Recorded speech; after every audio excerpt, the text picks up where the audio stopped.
로마서 12장 1절 한 절 말씀입니다. 로마서 12장 1절하고요. 한 구절 더 찾아 읽겠습니다.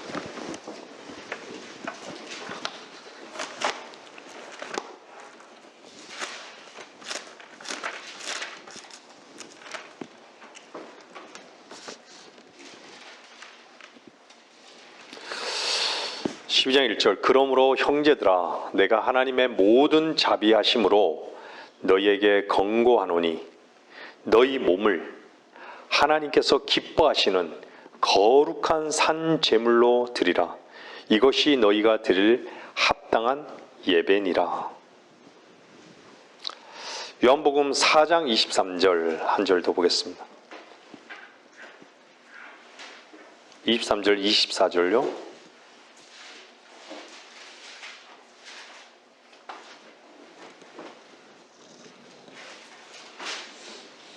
그러나 참된 경배자들이 아버지께 영과 진리로 경배드릴 때가 오나니 바로 지금이라. 이는 아버지께서 자기에게 경배드리는 그런 자들을 찾으심이니라. 하나님은 한 영이시니 그분께 경배드린 자들은 영과 진리로 경배드려야만 하리라고 하시니라.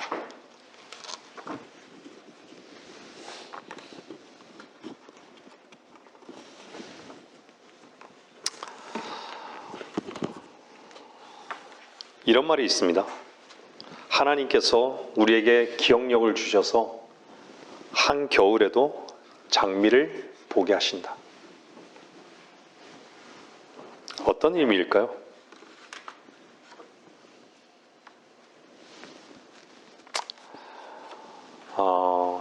지난 날을 이렇게 돌아보면서 현실은 고통스러울지라도요, 행복한 그런 시간을 추억하게 해주신다는 것이, 여러분들이 인생 돌아보면서 가장 행복했던 그런 시간들은 언제였던가요? 요즘 이렇게 봄이 돼서 꽃이 만발했죠. 벚꽃도 활짝 피고 개나리꽃도 활짝 피고 개나리꽃도 목련꽃도 다 활짝 피었습니다. 거의 뭐 몇 시간 안에요, 그냥 팝콘 터지듯이 제 눈앞에서 벚꽃이 탁 피더라고요. 나무 한 그루에만 벚꽃이 폈었는데 눈앞에서요, 1시간 지날 때마다 양이 늘어나는 거예요. 참 아름답습니다, 계절이. 근데 그 화려한 밑에 그 보이는 꽃이 하나 있어요. 민들레꽃이라고. 근데 민들레꽃은요, 이렇게 보면 보도블록 사이에 끼어서 보통 많이 펴요. 그죠? 가장 낮은 자리에 있죠. 제가 뭐 한 시인의 그 시를 뭐 소개하고자 그런 건 아니지만, 보도블록 사이에 핀 그 민들레, 보도블록을 삐집고 나와서 핀 민들레 같이, 어떤 사람에게는 아파트 뒤에 보도블록에서 앉아서 우는 사람이 있나 봐요. 그런 시가 있어요. 근데 아무리 정말 세상은 이렇게 꽃도 피고 좋아 보여도요, 이 좋은 것이, 세상이 좋은 것이 안 보이는 사람들도 있어요. 못 보는 사람들도 있고. 그죠? 아주 중환자실에는 오늘 내일 하는 사람들도 있을 거예요. 좋은 시절이 안 보이는 거예요. 제가 그 말씀을 다루겠지만 우리도 몇 해 전에 그런 경험이 있었죠. 봄이 왔는데 못 누리는 거예요. 꽃을 봐도 꽃이 폈구나, 그냥 지나가는 것이에요. 아무런 감흥이 없는 거예요. 여러분들 그런 경험이 있으시죠?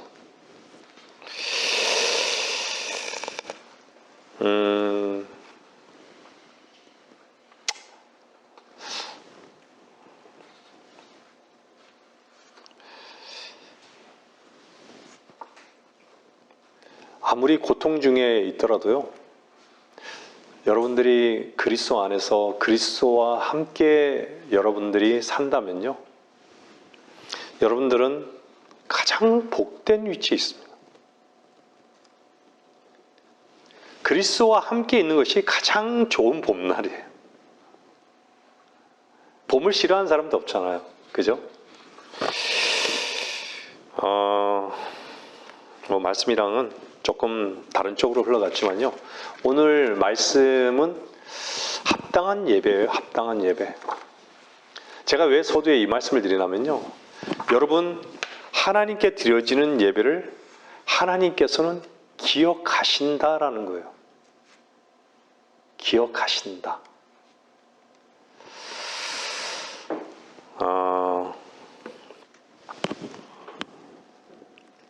모든 운동에는요, 규칙이 있습니다. 특히 있잖아요. 출발선이 있는 그런 모든 운동에는요, 반드시 지켜야 하는 규칙이 있는데, 그 규칙이 뭐냐면, 그 출발선을 터치하게 되면요, 실격 처리가 되거나 아니면 무효화된다라는 얘기예요. 아시죠? 육상 경기나 많은 경우에 그렇습니다. 저는 말씀을 늘 전하지만요, 그 중에 포함되는 것 중에 하나가 뭐냐면, 제가 늘 질문을 던지는 게 그거예요. 여러분들은 여러분 자신을 아십니까? 라는 거예요.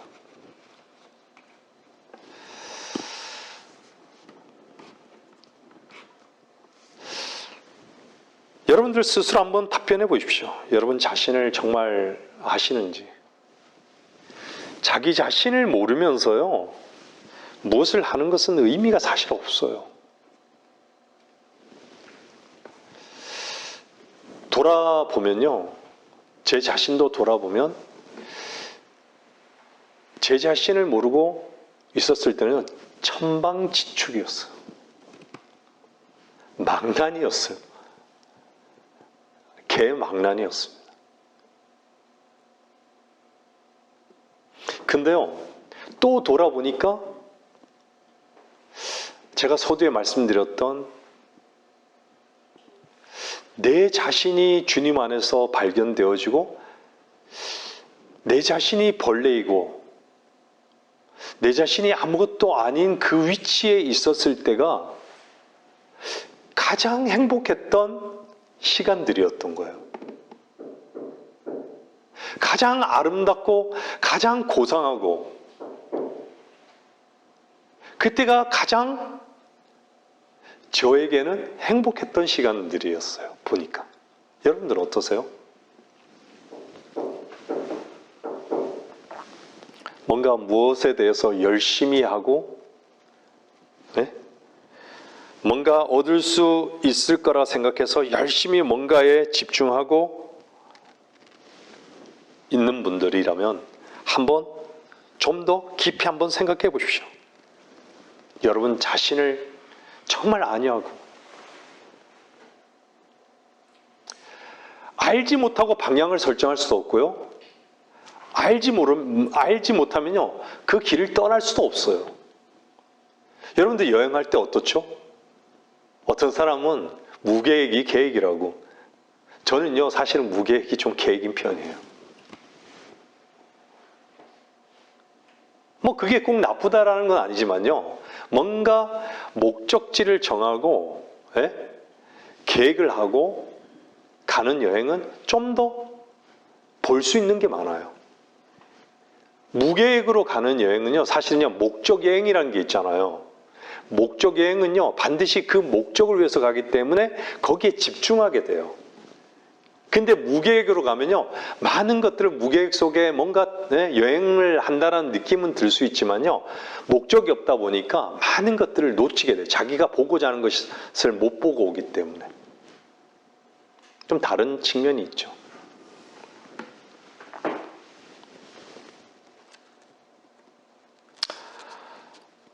어떤 사람인지 여러분 자신이 어떤 사람인지를 아는가라는 것에 대한 그 질문을요, 저는 그리스도인이라면 매일 해야 되는 질문이라고 생각합니다. 그리고 또 매일 해야 되는 것이죠. 그래야지 내 위치를 아는 것이요. 아무리 고상해 보이고요, 아무리 열심히 살고, 아무리 현재적인 삶이 행복하다 할지라도, 뭔가 성취되는 것 같아 할지라도 이 질문에 대해서 제대로 답변할 줄 모른다면요, 실패한 것입니다. 다 쓰레기인 것이죠. 자기 자신이 하나님 말씀 앞에서 자기 자신을 정의할 줄 모른다. 그 끝은요, 정말 쓰레기인 것이에요. 쓰레기는 어떻죠? 불타버리는 것이에요. 왜 사람들이 주님을 구원을 못 받고 다 지옥으로 향해 갈 수밖에 없는가? 자기 자신을 모르기 때문에. 자기 자신을 모르는 자들은요, 결국은 어디예요? 종착역이 지옥인 것이에요. 저는요, 요 근간에 참 이 부분에 대해서 묵상을 많이 해요. 여러분 안에 그 실제가요, 여러분의 안에 육체가, 육체 안에 숨겨진 여러분 안에 생각과 여러분 안에 있는 감정과 여러분 안에 있는 많은 여러분의 안에 있는 의지와 여러분 안에 있는 가치와 이런 것들이 보이는 것들인가요? 여러분 안에 있는 사랑과 여러분 안에 있는 믿음과 여러분 안에 있는 소망이 보이는 것들인가요? 보여지나요? 구원받지 못한 자들은 보여지지 않기 때문에 지옥에 가는 거예요.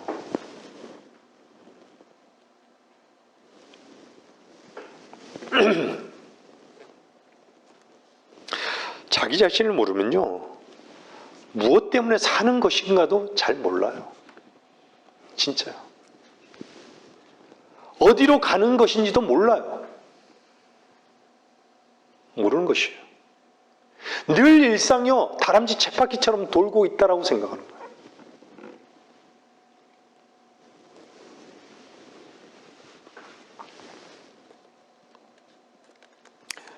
우리가 성경의 야곱, 아브라함, 수가성 여인, 마리아, 막달라 마리아, 빌립, 베드로, 요한, 우리가 그 이름을 보면서요, 그 이름 속에서 여러분들은 여러분 자신을 발견하죠. 발견했던 사람 아니에요? 그죠? 많은 경우에요, 사람들이 요한에게서 나를 못 봐요. 베드로에게서 나를 못 봐요. 야곱에게서 나를 못 봐요. 하물며 파라오에게 있는 것에서 파라오에게서도 나를 못 봐요. 유다에게서 있는 그 내용이 나에게 있는 것도 못 봐요.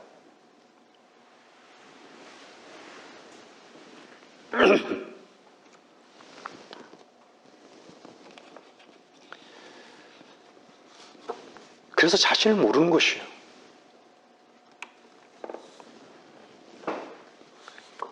우리는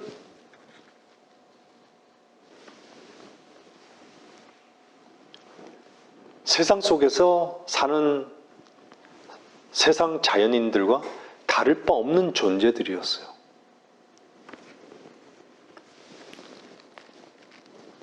우리가 정말 요한복음 4장에 나오는 그 수가성 여인, 현장에서 가늠하다 잡힌 그런 여인의 위치, 베드로의 위치, 야곱의 위치가 돼보지 않고 사랑받는 그 요한의 위치에 어떻게 있을 수 있을까요? 베드로의 위치, 베드로의 위치는 어땠죠? 지금 마귀의 위치에 있다가 어땠죠?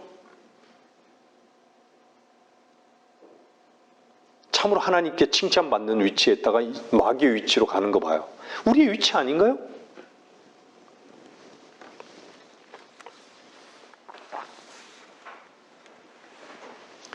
많은 경우에 구원받지 못한 사람들은 자신이 저주의 위치에 있는 것을 모르는 것이에요. 제가 서두에도 말씀드렸지만요. 보는 것을 사람들은 나면서부터 보는 것이 없어요, 사실. 근데요, 사람들은요, 세상 것 다 보고요. 남자는 여자 보고, 여자는 남자 보고요. 좋은 직장 보고요. 좋은 것들 봐요. 좋은 것은 다 봐요. 세상 것 다 봐요.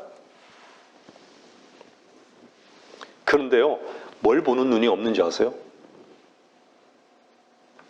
하나님의 나라를 보는 눈이 없어요.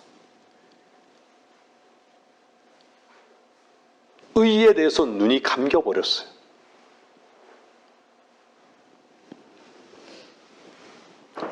화평에 대한 눈이 감겨버렸어요. 없는 것이죠. 두려움에서 해방되는 눈이 감겨버린 거예요. 자유의 눈이 감겨버린 거예요.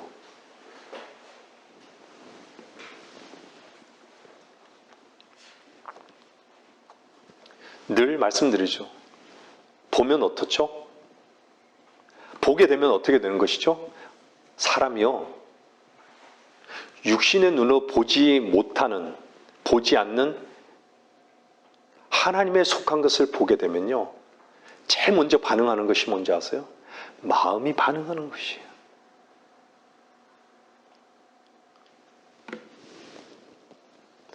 마음이 반응한다는 건 뭐죠? 마음이요, 역동적으로 움직이는 것이에요. 운동력이 있어지는 거예요. 그 말씀이 살아있음을 내 안에서 누리는 것이에요.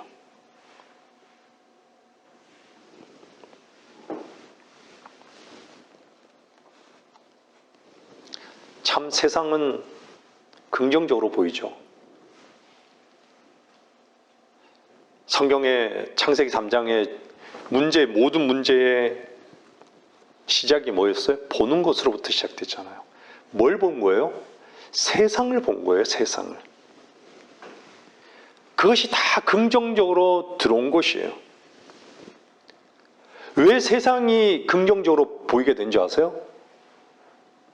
하나님 나라에 완전히 눈이 멀어졌기 때문에 긍정적으로 보이기 시작한 거예요.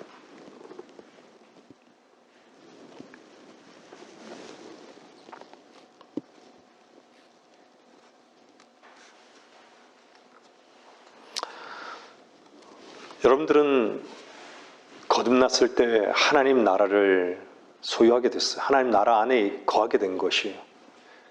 하나님 나라 안에 거한 것을 여러분들이 발견하게 된 것이에요. 무엇이 있었습니까? 그 속에서 무엇을 봤습니까? 그것이 여러분에게 얼마나 만족을 주었습니까?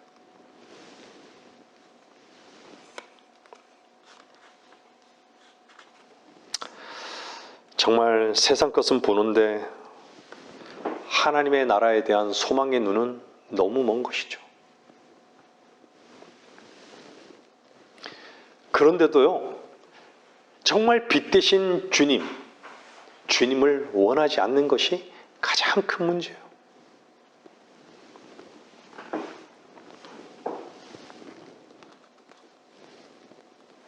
여러분, 말씀이 능력이 되기를 원치 않습니까? 말씀이 여러분 안에 시작이 되기를 원하지 않습니까?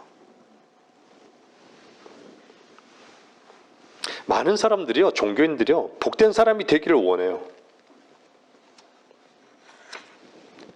복된 사람의 위치는요, 자기를 붙잡지 않는 것이에요.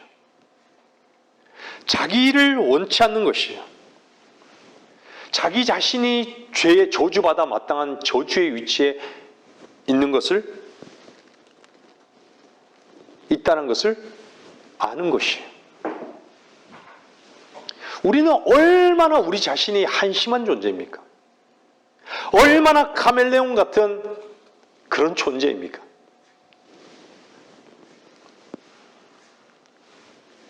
얼마나 지옥에 갈 수밖에 없는 존재였습니까? 그랬기 때문에 주님께서 이 땅에 오셔서 육신을 입고 오셔서 죽으실 수밖에 없었던 것입니다.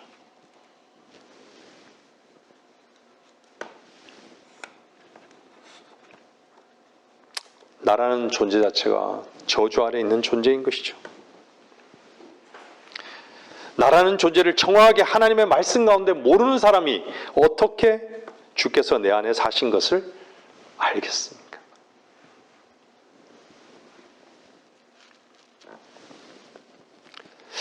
제가 늘 말씀드리잖아요. 주님을 왜 못 누리는 거예요? 주님을 왜 못 누리는 거예요? 자기 자신을 모르기 때문에 못 누리는 거예요. 자기 자신의 가능성, 자기 자신을 자꾸 사랑하는 거예요. 자기 자신을 너무 사랑하는 것이죠. 늘 변명밖에 없는 것이에요.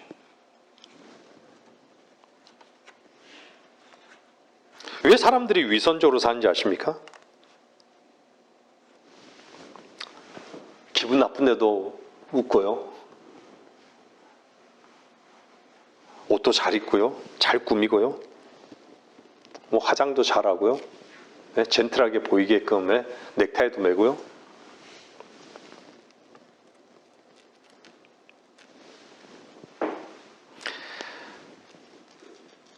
자기 자신이요. 정말 괜찮은 사람으로 여기는 거예요. 항상. 항상 자기 자신이 괜찮은 사람으로 여기는 거예요.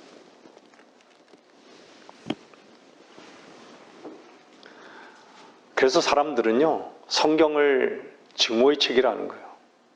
왜냐하면 인간을요, 정말 짓밟힐 수밖에 없는 그 모퉁이에서 난 민들레조차도 사람들은, 저 역시도 그랬어요. 짓밟아 봤어요.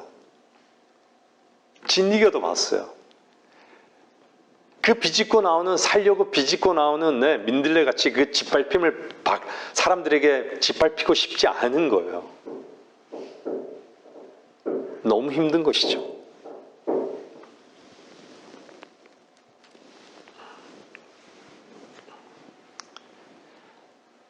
근데 성경은 그렇게 말씀하잖아요. 벌레라고, 티끌이라고, 해 아래에 있는 모든 것이 헛되다고, 저주받아 마땅하다고, 넌 소경이라고, 너는 간음자라고, 넌 약속을 저버린 자라고, 넌 부모를 거역하는 자라고, 너는 음행하는 자라고, 넌 너를 사랑하는 자라고, 넌 세상을 사랑하는 자라고, 넌 육신의 정욕을 추구하는 자라고, 안목의 정욕대로 사는 자라고, 너의 욕망대로 사는 자라고, 네 생각대로 사는 거라고, 네 길을 가고 있는 자라고, 네 뜻을 너무 고집하는 자라고. 성경이 싫은 거예요. 하나님 말씀을 보기 싫어요. 여러분, 하나님 말씀을 왜 안 열어보는 거죠? 왜 안 열어볼까요? 싫은 거예요.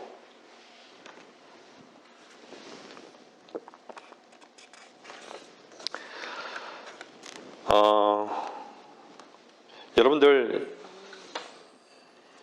오늘 설교의 제목은요, 합당한 예배입니다. 여러분들, 예배라는 것은요, 도대체 예배는 무엇일까요? 여러분들, 예배를 무엇이라 배웠습니까? 세상 종교인들은요, 찬송도 하고, 기도도 하고, 우리도 마찬가지죠. 찬송도 하고, 기도도 해요.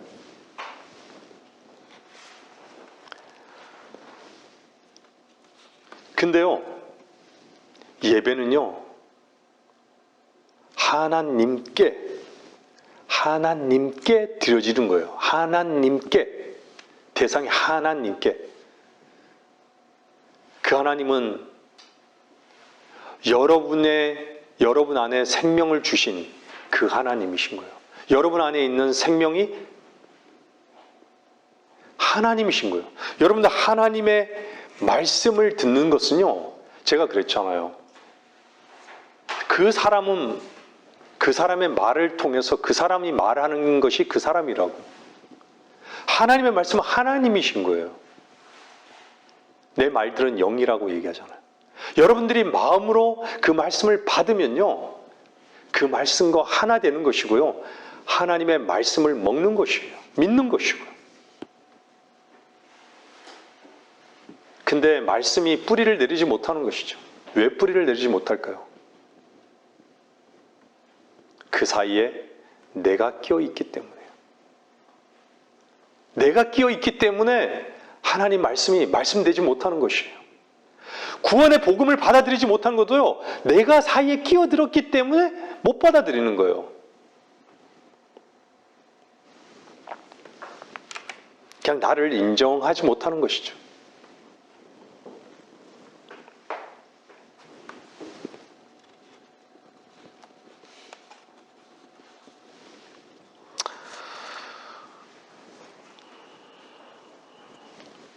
늘 말씀드리지만 여러분들 잘 아시지만 우리의 짐은 무엇이에요? 여러분들의 짐은 무엇인가요? 우리 자신이잖아요. 근데 우리 자신을요, 너무 사랑하는 것이에요.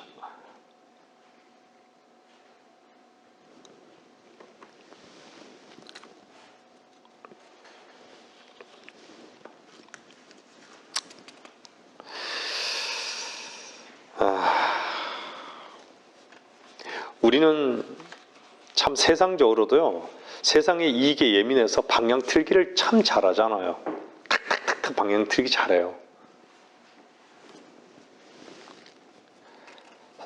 죄인들의 그 본성 자체는요, 하나님 말씀은요, 하나님 말씀을 들으려 하잖아요. 방향 틀기를 너무 잘하는 것이에요. 사람들이 죄를 얘기하잖아요. 방향 틀기예요. 뭔가 변명해요. 교회는 어떻고, 교회는 세상에 정말 어떤 목사가 어떻더라. 방향 틀기 탁탁 잘해요.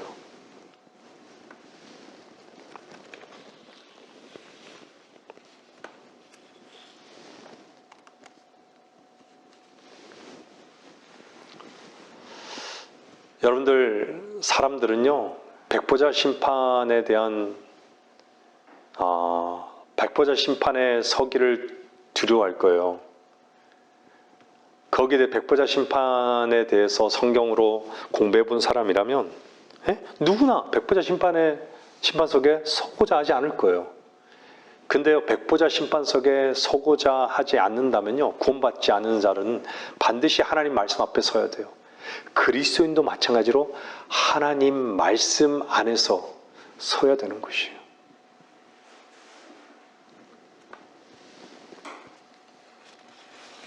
누구나 예외 없이 반드시 서야 할 자리가 있는 것이에요.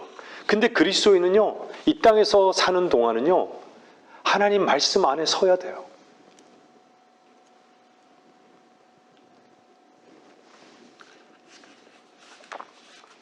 오늘 읽은 말씀 가운데 하나님은 한 영이시니 그분께 경배드린 자들은 영과 진리로 경배드려야만 하리라 라고 말씀.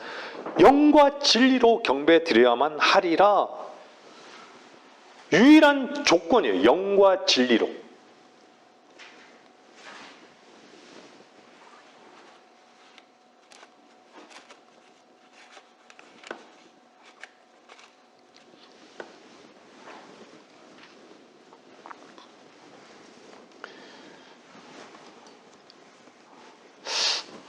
저는 이 설교를 준비하면서도 참 제 자신에게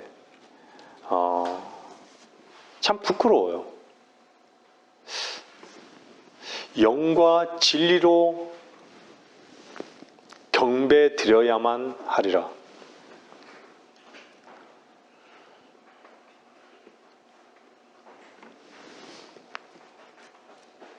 세상은 자신의 최선으로 사는데 인색하지 않아요.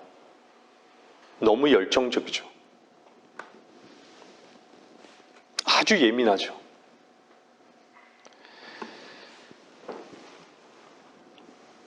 그리스도인은요, 정말 가만히 있는 법을 배우지 못한다면요, 우리는 영과 진리로 예배드리지 못해요. 자기 자신이 가만히 있는 법을 배우지 못하잖아요, 주 안에서요. 어떻게 영과 진리로 경배드리죠?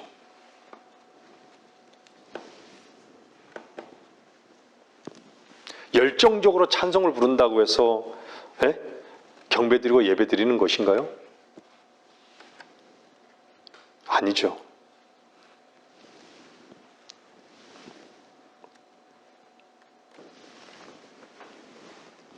여러분들, 우리는요, 말을 너무 쉽게 하는 경향이 있습니다.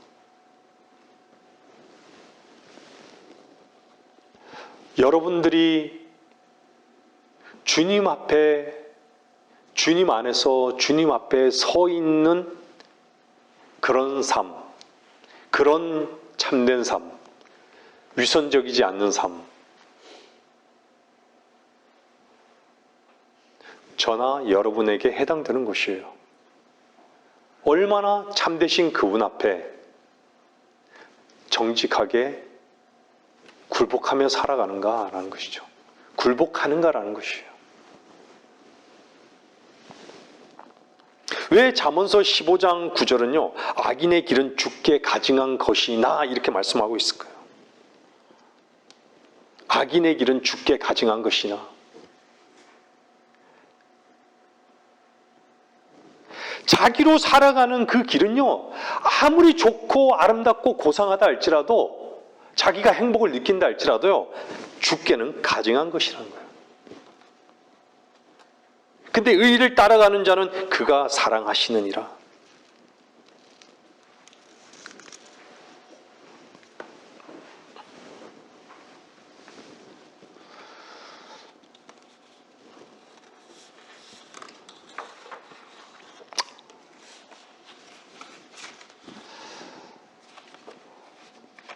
하나님께서는요, 의를 따라가는 데 있어서는요, 고통스러워요. 참 고통스러워요. 여러분들, 누군가가 나를, 서두에도 늘 말씀드리고 늘 말씀드리지만요, 나를 짓밟고 내가 세움을 입지 못하고 내가 누군가에게 인정받으려고 발버둥치고 괜찮은 사람처럼 보이고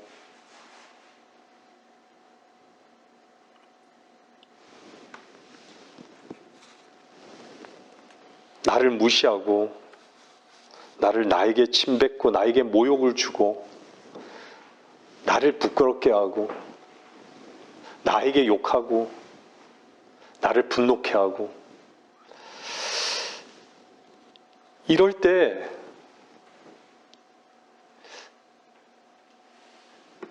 참으로 우리는 어떻게 반응을 보이는가? 그걸 통해서 우리는 뭘 알죠? 우리는 우리 자신이 정말 그럴 수밖에 없는 그 존재인 것에 대해서 정말 절망적이지 않습니까?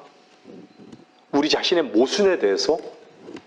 저는요, 지난주에 제 자신의 모순에 대해서 너무 힘들더라고요. 그 당연한 것이었는데도 유난히 힘든 시간들이었어요.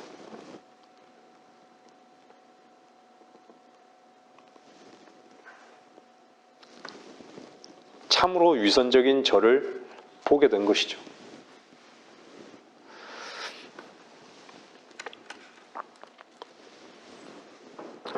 사람이요, 참되신 주님 앞에 있지 않으면요, 항상 의식적이에요. 항상 뭔가, 여러분들, 경배와 종교의식의 차이가 뭐예요?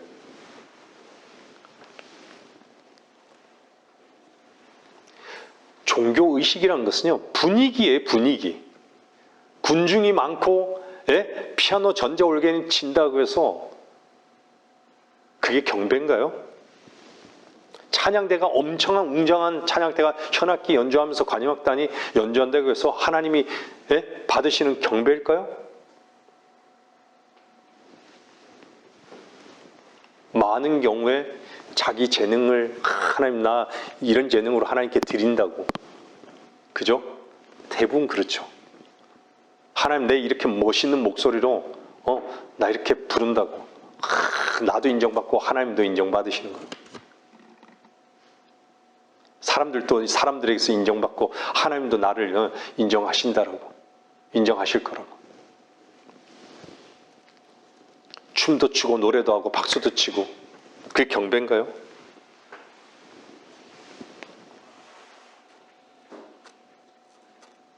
여러분들 경배는요, 내 안에 이기신 주님입니다. 내 안에 이기신 주님이에요.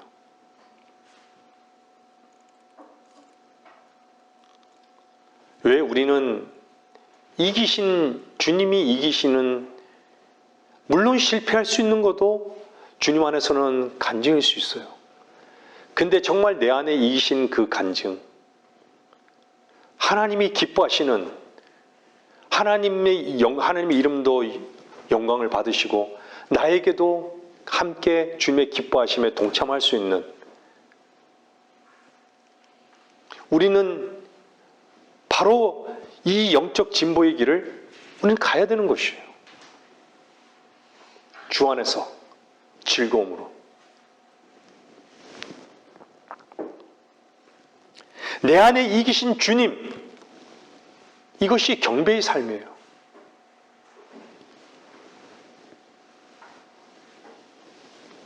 참된 경배가 많은 사람들이 뭔지 모르는 것이죠. 제가 옛날 가톨릭 교회 한번 성당에 가서 미사를 한번 본 적이 있어요. 으리으리합니다. 전자올개네요. 아주 엄숙하고요. 아주 목소리도요. 아주 주문을 외우듯이 외우는데요. 저는 좀 그렇더라고요. 근데요, 분위기는 아주 좋아요. 아주 그 앉아있으면 되게 경건해질 것 같고요. 되게 고상해질 것 같은 거예요.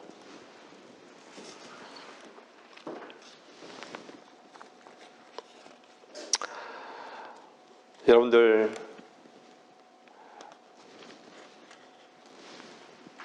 하나님의 말씀의 빛으로요, 여러분의 마음을 살펴보기를 원합니다.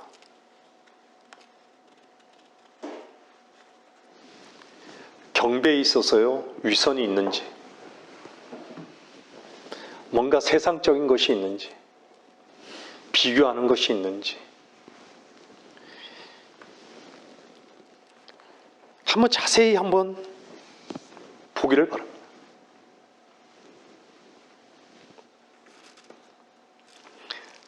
경배드린 자들은 영과 진리로 경배드리는데요. 그게 뭐죠? 우리가 구원과 마찬가지, 세상과 분리됐다는 거예요.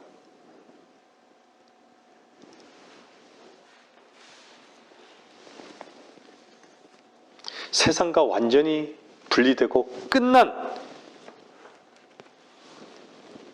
그 주의 말씀과 하나님의 영으로 경배드리는 것이죠.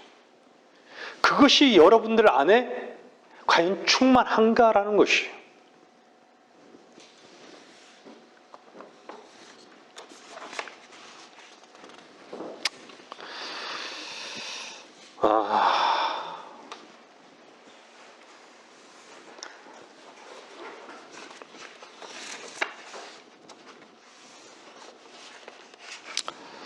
종교는요, 사람의 종교는요, 하라입니다. 하라. 구원은 어땠죠? 됐다라는 것이에요. 됐다.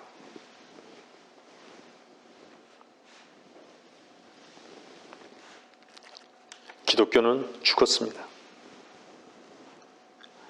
모든 종교는 거짓입니다. 그것이 유교든 불교든 모슬렘이든 모든 종교는 거짓입니다. 왜 종교가 거짓인 줄 아십니까?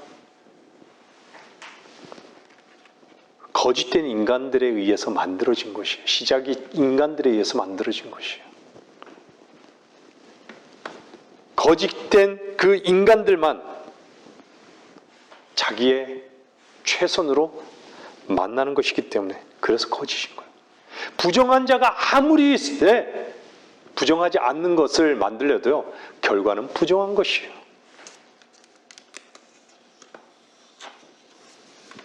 종교인들은요, 완벽한 주님의 희생을 거부하는 것이죠. 자기의 수고의 그 결과를 내보이기를 원하는 것이 종교예요. 나 이렇게 한다고.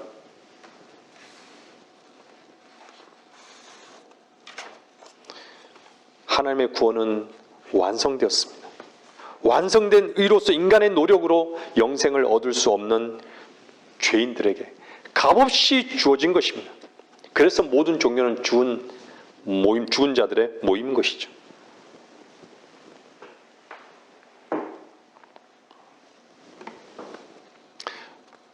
왜 여러분들은 영원한 삶을 살 수 있습니까? 영원하신 하나님이 여러분의 생명이 되셨기 때문입니다. 여러분의 생명이 된 것을 여러분들은 어떻게 확증하실 수 있죠?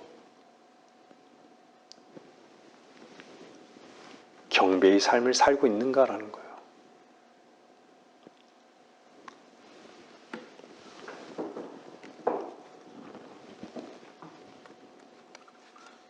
여러분들이 예수 그리스도를 구주로 영접했잖아요.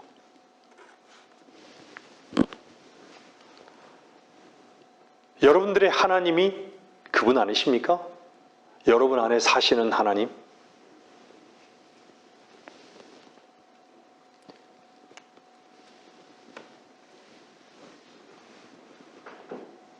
산자라는 것은요, 죽음의 일을 벗어버렸던 거예요. 이 땅을 한번 보세요. 다 버릴 것이잖아요. 죽은 일들이라는 거예요. 죽은 일들. 죽음의 일을 벗어버리는 것이 뭐냐면 능력인 거예요. 성경에서 말하는 하나님의 능력이라는 거예요. 하나님의 능력 되시면요, 죽은 일을 벗어나는 것이 하나님의 능력을 경험하는 것이에요.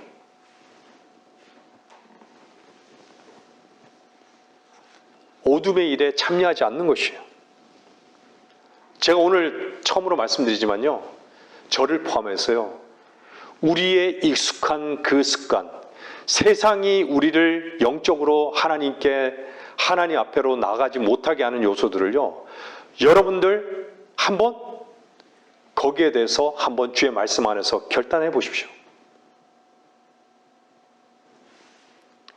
늘 익숙한 습관,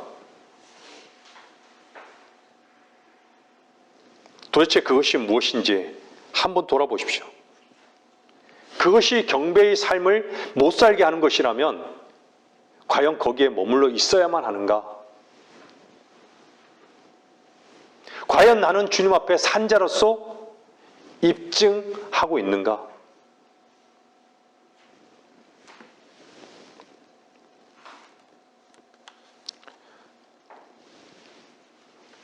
우리를 영생으로 이끄시는 분은요, 오직 주님 한 분이십니다.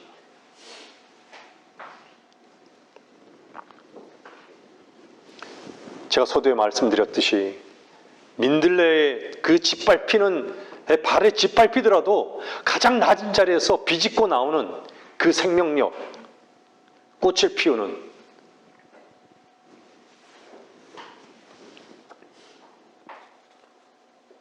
여러분들 요한복음 4장에는요 읽었잖아요. 아버지께 영과 진리로 경배드릴 때가 오나니. 여러분들 여기에서 두 단어가 나와요. 뭐가 나오죠? 아버지가 두 번 나와요. 두 단어가 아니라 두 번 나와요. 아버지. 여러분들 기도할 때 하나님께 뭐라고 얘기하죠? 하나님 아버지라고 얘기하지 않아요? 하나님 아버지.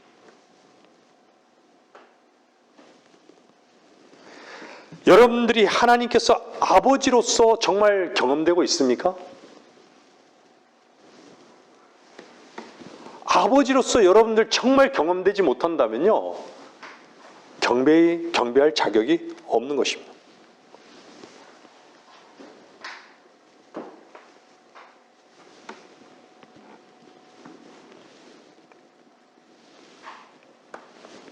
여러분들이 누구냐라고 물었을 때 여러분 무엇으로 답변할 것입니까? 나는 죽었습니다. 나는 아무것도 아닙니다. 내 안에 사시는 분은 오직 그리스도십니다. 그래서 베드로의 고백은요, 너무나도 하나님 주님께서 기뻐하셨던 거예요. 그것을 알게 하신 것은 네가 아니다라는 거예요. 주는 그리스도시요 살아계신 하나님의 아들이시니이다. 여러분 안에 주는 그리스도시요 내 안에 사시는 분은 그리스도시요 살아계신 하나님의 아들이시니이다.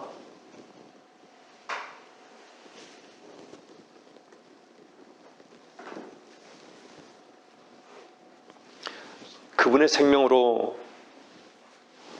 저와 여러분을 거듭나게 하신 분이신 거예요. 아버지를 아들 된 그 위치에서 하는 것이 사실 경배인 것이에요.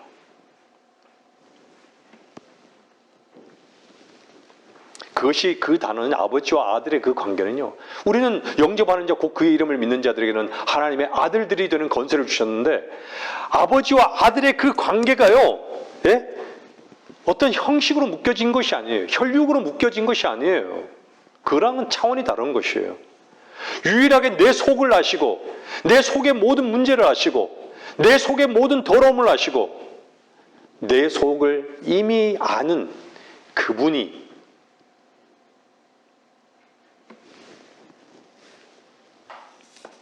생명으로 하나 된 관계인 것입니다. 정말 형식만 남았다면요. 여러분들 돌아보십시오.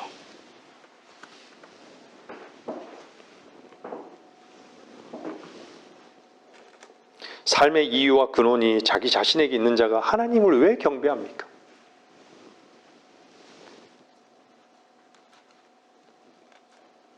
어떤 사람이 경배하죠?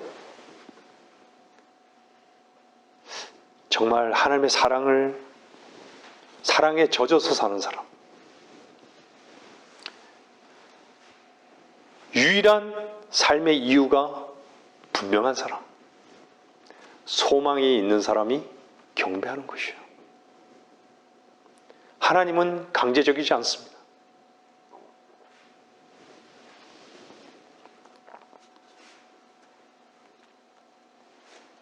하나님께서 나의 유일한 시작이시고 아버지란 것을 아는 자만 그분을 섬길 수 있는 것입니다.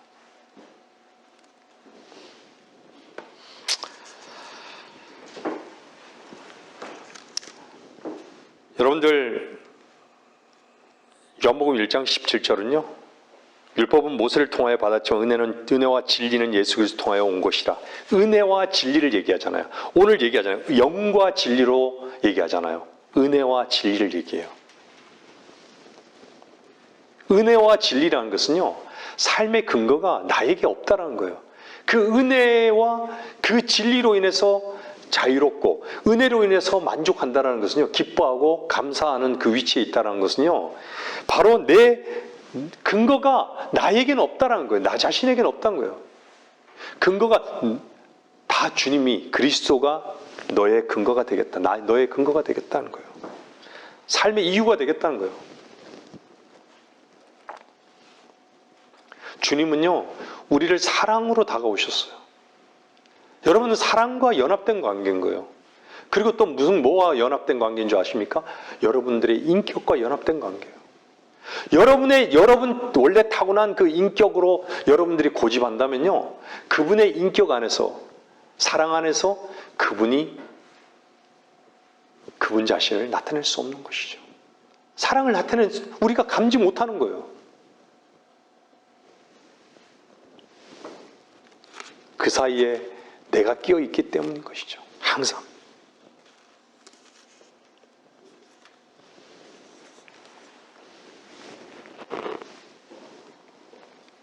여러분들, 종교인들은 무엇을 해야 하고 무엇을 하지 말아야 하고 거기에만 딱 묶여 있는 것이죠.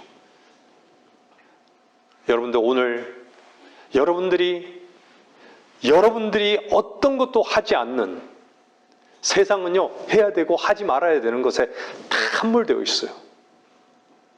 어떤 것도 하지 않고 하려고 하지도 않고 할 수 없는 것을 여러분들이 인정하시고 그것을 주 안에서 배워나가기를 바랍니다.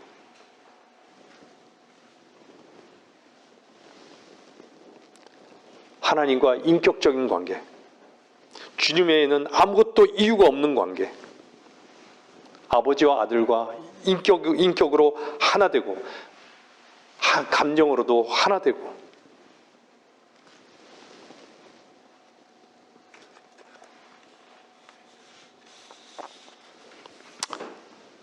하나님의 사랑을 여러분들이 풍성히 누리고 그분의 사랑 안에서 젖어서 사는 성도들이 되기를 바랍니다. 마태복음 22장 37절 한번 보겠습니다.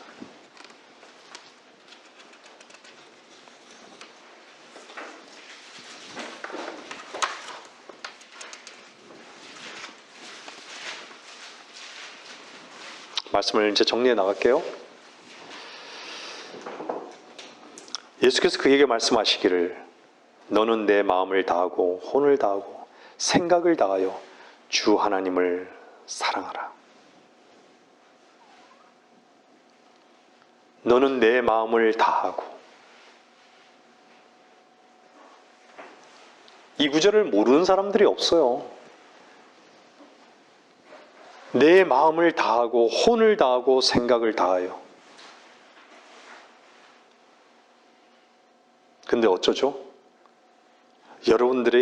여러분들을 딱 지탱하는 것이 뭐예요? 혼을 다하고 여러분들의 의지를 여러분 자신을 위해서만, 자신을 지키는 것에서만 지키는 거예요. 여러분의 생각, 여러분의 오름 다 붙드는 거예요. 그 오름, 자기 오름이 있기 때문에 하나님 앞에 늘 변명하는 것이에요. 변명거리를 찾는 것이에요. 결단을 못 내리는 것이죠. 왜 말씀이 우리에게 있는데, 하나님이 내 안에 계시고 그분의 생명이 있는데 왜 그분의 말씀 안에서 결단하지 못하는 것이죠? 그만큼 여러분을 사랑하고 여러분이 여러분 자신을 사랑하고 세상을 사랑하기 때문인 것이에요. 결단은 칼로 하는 것이에요. 말씀으로 하는 것이에요.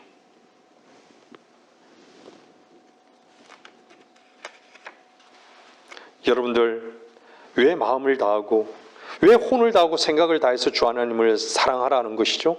왜 그래야 되는 것이에요? 여러분들 그런 생각 해봤어요? 제가 늘 그러잖아요. 여러분들의 보이지 않는 부모는요, 여러분들이 어디 있든 간에 여러분들에 대한 모든 관심이 집중되어 있어요. 애타게 기다리고요, 여러분의 문제가 있어서 뛰쳐나가면요, 여러분들 그 문제에 대해서 고민하고요, 얘가 슬퍼하지 않을까 애타하는 거예요. 기다리는 거예요.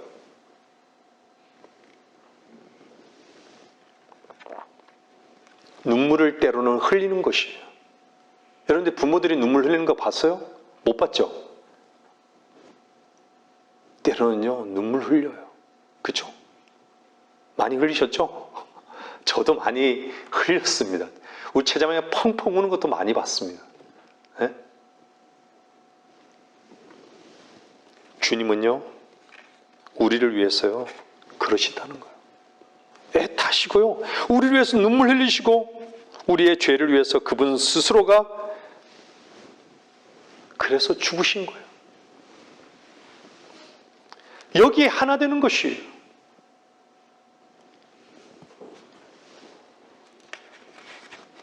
사람은요 제일 먼저 감지하는 것이 뭔지 알아요? 사랑을 감지해요. 아, 저 사람이 나를 사랑하는구나. 나에게 관심이 있구나. 관심이 있기 때문에 뭔가 관심이 있다는 건 뭐예요? 항상 나의 필요가 아니라 저 사람의 필요를 아는 것이죠.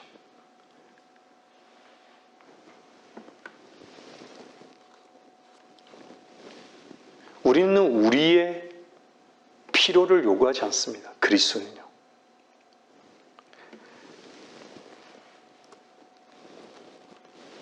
우리는 주님만을 원하는 이유가 무엇이죠? 도대체 그리스도인은 자기 자신을 부인하고 자기는 아무것도 아니고 오직 주님만이 전부다라고 고백하는 이유가 무엇이죠? 나에게서는요, 그냥 저주만 발견할 뿐이기 때문이에요. 늘. 나 자신에게서는 절망만 발견할 뿐인 것이기 때문이에요.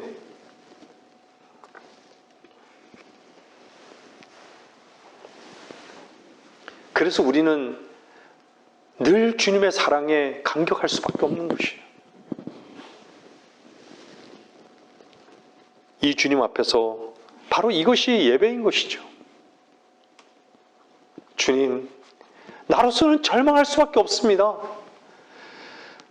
나로서는 안 됩니다. 나는 아무것도 아니에요, 주님. 정말 나는 안 되는 존재예요. 난 이 땅에서 정말 소망이 없습니다. 그래서 주님 한 분만이 나의 유일한 안식처고 쉼이고 주님만이 나의 유일한 만족이십니다. 주님만이 유일한 나의 모든 것입니다. 나의 소망은 이 땅에 없습니다.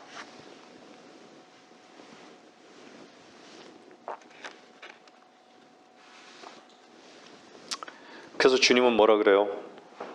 요한복음 14장 6절 말씀 보세요.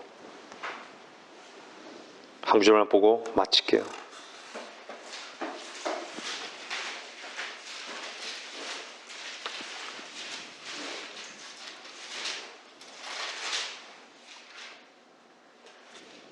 예수께서 그에게 말씀하시기를 나는 길이요 진리요 생명이라. 나로 말미암지 않고는 아버지께로 올 사람이 아무도 없느니라. 만일 너희가 나를 알았더라면 내 아버지도 알았으리라. 이제는 너희가 그분을 알고 또 보았느니라고 하시니.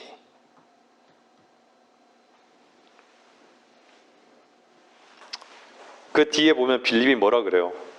주여 아버지를 우리에게 보여주소서. 그러면 만족하겠나이다. 여러분들 하나님 보시기 원하십니까? 하나님 보기를 원하십니까?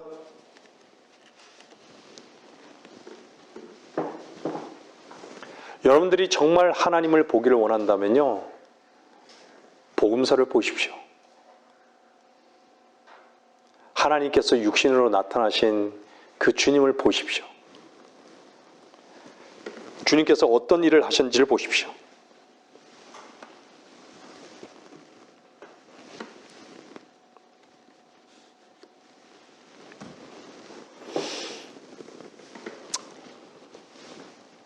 주님이 도대체 무슨 일을 하신 것이죠?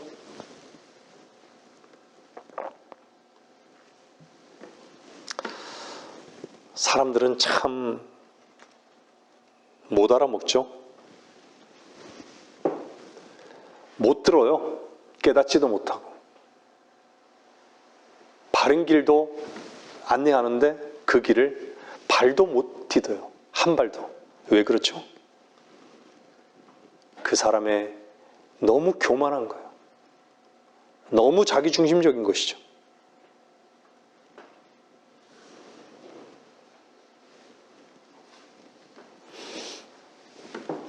주님은요, 기다리십니다.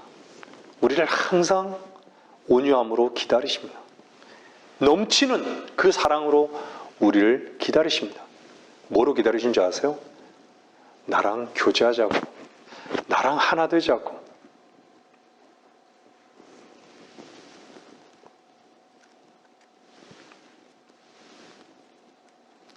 우리는요, 세상이 우리를요 미워하고 세상이 우리를 외면한다 할지라도요, 그분은 우리를 향한 그 사랑이 변치 않습니다.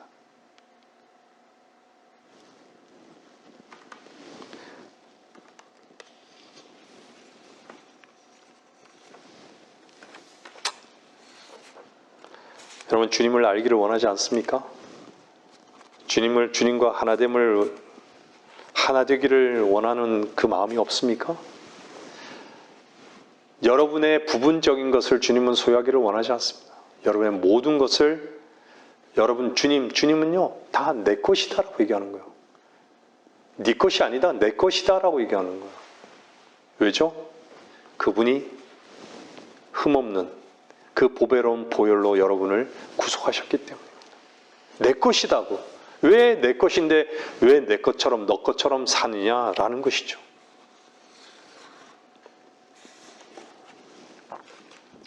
우리가 아직 죄인이었을 때 그리스도께서 우리를 위하여 죽으심으로 하나님께서 우리를 향한 그의 사랑을 나타내셨느니라. 경배는요, 여러분들 항상 놓치지 마세요. 사랑에 대한 반응이에요. 항상 경배는 사랑에 대한 반응입니다. 여러분들은 오늘 그 사랑에 대한 반응으로 예배를 경배 드리고 있습니까? 예배 드리고 있습니까? 주께서 우리들에게 요구하시는 바로 그 사랑입니다. 아무리 우리 교회가 진리와 지식 안에서요 주님을 경배하는 모임일지라도요 여러분들 자신의 숨겨진 여러분들 가을이 되면요 배추가요 딱 이렇게 아주 겉은 괜찮아 보여도요 어떤 데는 딱 보면 속이 텅텅 비어 있어요. 왜 그렇죠? 배추벌레가요 야금야금 다 먹었어요. 때로는요 싹이도 이게 알배라고 이렇게 묻기 전에도요 보면요 배추벌레가 먹을 거 없이 다 먹어버려요. 하루아침에요. 건질 게 없어요. 저희 텃밭에서 한번 배추 농사를 지어봤는데 그렇더라고요. 여러분들 자신의 그 숨겨진 그 배추벌레가 있는지를 한번 발견하고 점검해 보십시오.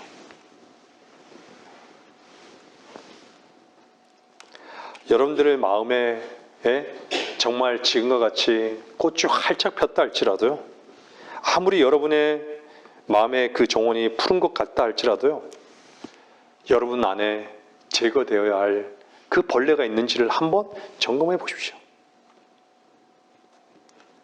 경배, 예배, 거룩한 의식입니다. 거룩한 삶입니다. 그것은 우리가 근거하지 않고요 살아계신 하나님의 사랑으로만 근거되는 것입니다. 이것이 예배이며 경배입니다. 말씀을 하시겠습니다.